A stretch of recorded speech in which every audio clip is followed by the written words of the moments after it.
नमस्कार दोस्तों। तो आज के इस वीडियो लेक्चर में हम लोग बात करने वाले हैं कंजर्वेशन लॉस के बारे में, जो कि पार्टिकल फिजिक्स में अप्लाई होते हैं।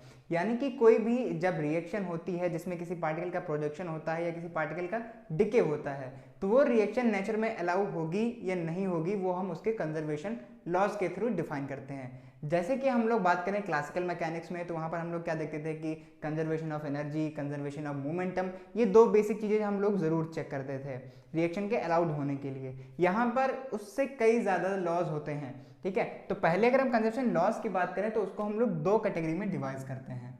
ठीक है, तो इसमें जो पहली कैटेगरी आएगी उसको हम लोग क्या बोलते हैं, यूनिवर्सल, या कहते हैं इसे एग्जैक्ट कंजर्वेशन लॉज। ठीक है, दूसरे तरह का हमारे पास जो लॉ आता है उसको हम लोग क्या बोलते हैं, अप्रोक्सीमेट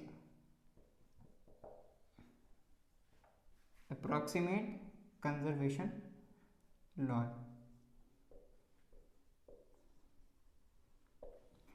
देखिए, जो हमारे पास यूनिवर्सल या एग्जैक्ट कंजर्वेशन लॉज होंगे, इसमें जो हम अभी यहाँ पर कुछ लॉज लिखने वाले हैं, वो सारे के सारे लॉज अगर फॉलो होंगे तभी वो रिएक्शन नेचर में पॉसिबल होगी, अदरवाइज वो रिएक्शन अलाउड नहीं होगी।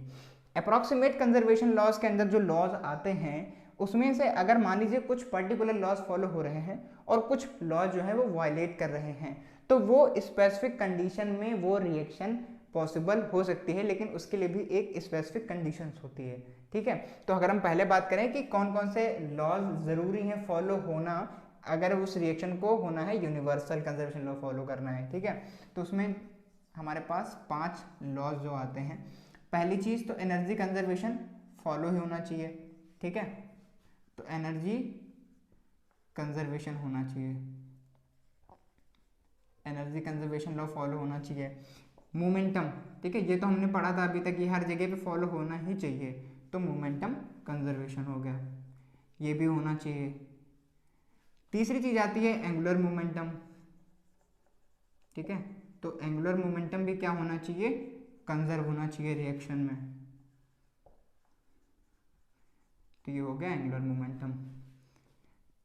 चौथा जो हमारा लॉ आता है उसको हम लोग बोलते हैं CPT, मतलब कि चार्ज पैरिटी और टाइम रिवर्सल। ठीक है, ये भी क्या होना चाहिए, कंजर्व होना चाहिए। पांचवा जो बहुत ही इंपॉर्टेंट होता है उसको हम लोग बोलते हैं क्या, चार्ज कंजर्वेशन। ठीक है, चार्ज कंजर्वेशन। अब हमने अपनी पिछली वीडियो लेक्चर में बात की थी कि जो हमारे पास पार्टिकल्स हैं उनको हम लोग कई तरह से कैटेगराइज करते हैं। ठीक है, तो उसमें जो चार्ज ये कंजर्वेशन है, इसमें भी चार्ज कई तरह से कंजर्व हो सकता है। पहला चीज़ जो आती है वो क्या हो सकती है, इलेक्ट्रिकल चार्ज है, वो कंजर्व होना चाहिए। ठीक है, इलेक्ट्रिकल चार्ज। दूसरा हमारे पास क्या आता है, लेप्टॉनिक नंबर जो आता है, जो लेप्टॉन्स को दिया जाता है। ठीक है, लेप्टॉनिक नंबर वो कंजर्व होना चाहिए। लेप्टॉनिक नंबर क्या होता है, एल से डिनोट करते हैं इसे, और ये जो हमारे पास लेप्टॉन्स की फैमिली में आते हैं उनके लिए 1 होता है लेप्टॉन पार्टिकल्स के लिए, और लेप्टॉन्स एंटी पार्टिकल्स के लिए, ये एंटी पार्टिकल्स के लिए जो लेप्टॉनिक नंबर होता है वो L=-1 होता है, ये पार्टिकल्स के लिए होता है। ठीक है, तीसरा फिर हमारे पास आता है बेरियोनिक नंबर कंजर्व होना चाहिए। ये सब चार्ज के अंदर ही आता है। ठीक है, तो हमने देखा था कि हमारे पास बेरियन होते हैं, तो बेरियोनिक नंबर होना चाहिए, जिसे हम लोग B से डिनोट करते हैं। बेरियोनिक नंबर जो बेरियन पार्टिकल्स होते हैं उनके लिए बेरियोनिक नंबर 1 होता है। ठीक है, अब अप्रॉक्सीमेट कंजर्वेशन लॉज पे जाने से पहले मैं बता दूं आपको फिर से समराइज करके कि जो ये 5 लॉज हैं, अगर ये पांचों लॉज फॉलो होंगे एक पर्टिकुलर रिएक्शन में, तभी वो रिएक्शन क्या होगी, एग्जैक्ट कंजर्वेशन लॉ फॉलो कर रही है, तभी वो पॉसिबल होगी। अप्रॉक्सीमेट कंजर्वेशन लॉज में क्या होगा, इसमें कौन कौन से लॉज फॉलो हो रहे होंगे। पहली जो चीज़ इसमें आती है, इसमें आती है आइसो स्पिन कंजर्वेशन। ठीक है, आइसो स्पिन कंजर्वेशन, जिसको हम लोग आइसो स्पिन को कैसे डिनोट करते हैं, आई से डिनोट करते हैं। जैसे कि पार्टिकल की स्पिन होती है वैसे ही न्यूक्लियस को हम लोग क्या करते हैं, स्पिन डिनोट करते हैं। आइसो स्पिन बेसिकली क्या होती है कि पाउली सर ने कहा था कि अगर मान लीजिए आपके पास दो पार्टिकल्स हैं और उनका आप क्या कर दें, चार्ज जो है उसको स्विच ऑफ कर दें, तो आप दो पार्टिकल को कैसे डिस्टिंग्विश करेंगे, तो वहां से आइसो स्पिन का ओरिजिनेशन हुआ था। इसके बारे में भी हम लोग डिस्कस से बात करेंगे आगे अपने वीडियोज में, ठीक है। और इसी आइसो स्पिन के बेसिस पे क्या आता है, एक हम लोग डिनोट करते हैं I3, इसका भी कंजर्वेशन होना चाहिए, I3 कंजर्वेशन। अब इस I3 को क्या बोलते हैं, इसको हम लोग बोलते हैं थर्ड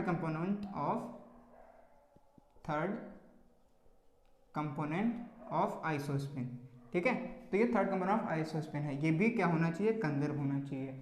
फिर हमारे पास क्या चीज आती है कि हमारे पास Cp यानी कि चार्ज और पैरिटी कंजर्व होनी चाहिए। यहाँ पर देखिए Cpt पूरा कंजर्व हो रहा था, लेकिन यहाँ पर क्या है, यहाँ पर स्पेलिंग मिस्टेक है, यहाँ पर ई होना चाहिए, ठीक है। यहाँ पर C और P ये दोनों क्या होने चाहिए, कंजर्व होने चाहिए। ये सब किसकी बात चल रही है, ये सब अप्रोक्सीमेट कंजर्वेशन लॉस की बात चल रही है, ठीक है। तो यहाँ पर कौन कौन से हो गए, आइसोस्पिन का कंजर्वेशन होना चाहिए, I3 यानी कि थर्ड कंपोनेंट जो है उसका कंजर्वेशन होना चाहिए, Cp का कंजर्वेशन होना चाहिए। एक यहाँ पर और क्वांटम नंबर आता है जिसे हम लोग क्या बोलते हैं, स्ट्रेंजनेस, ठीक है, जिसको S से डिनोट करते हैं, वो भी क्या होनी चाहिए, स्ट्रेंजनेस भी आपकी पार्टिकल की कंजर्व होनी चाहिए।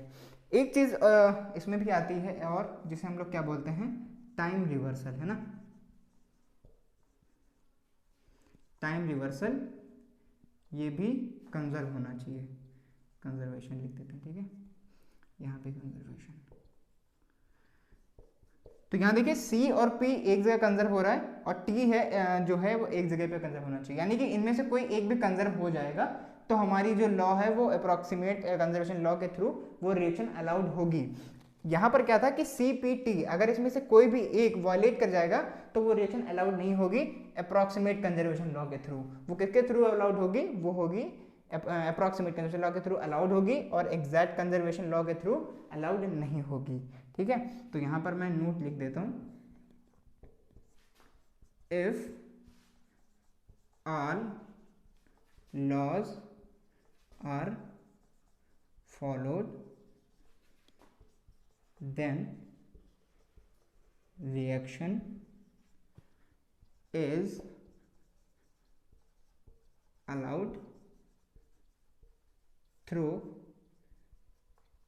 exact conservation law। और ये किसके लिए है, ये इसके लिए है, ठीक है। इसमें से कोई भी एक वायलेट कर जाएगा, इसके बारे में लिख लेते हैं थोड़ा सा यहाँ पर, if any law violate तो reaction